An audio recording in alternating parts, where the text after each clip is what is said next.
Indus Motors ने कराची में मौजूद प्लांट को आर्जी तौर पर बंद कर दिया।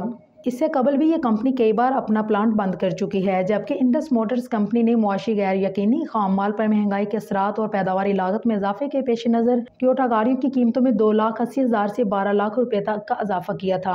कंपनी के नोटिफिकेशन के मुताबिक यार्स 1.3 MT की कीमत में से 2,80,000 रुपये इजाफा करके 38,19,000 की गई है, जबकि 1.5 CVT की कीमत 3,50,000 इजाफा करके 46,09,000 रुपये कर दी गई। कंपनी के मुताबिक यार्स 1.3 CVT की नई कीमत 40,69,000, 1.3 HMT की कीमत 40,39,000, 1.3 HCVT की 42,39,000 और 1.5 MT की नई कीमत 39,99,000 रुपये कर दी गई। नोटिफिकेशन के मुताबिक करोला 1.6 MT की नई कीमत 3,70,000 इजाफे के साथ 49,39,000, 1.8 CVT 4,60,000 इजाफे के साथ 62,09,000 रुपये मुकर्रर की गई है।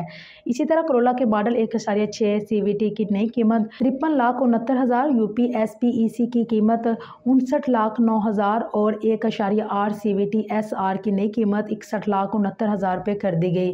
नोटिफिकेशन के मुताबिक रिव्यू VAT की कीमत 8,30,000 इजाफे के साथ 1,14,29,000, जबकि रूको VAT की कीमत 8,70,000 के साथ 1,20,49,000 रुपये मुकर्रर कर दी गई। कंपनी के मुताबिक Fortuner LO petrol, high petrol, diesel और डीजल लेजेंड की कीमतें 9,30,000 के साथ बिलतरतीब 1,25,09,000, 1,43,19,000, 1,50,99,000, 1,59,09,000 रुपये मुकर्रर की गई हैं।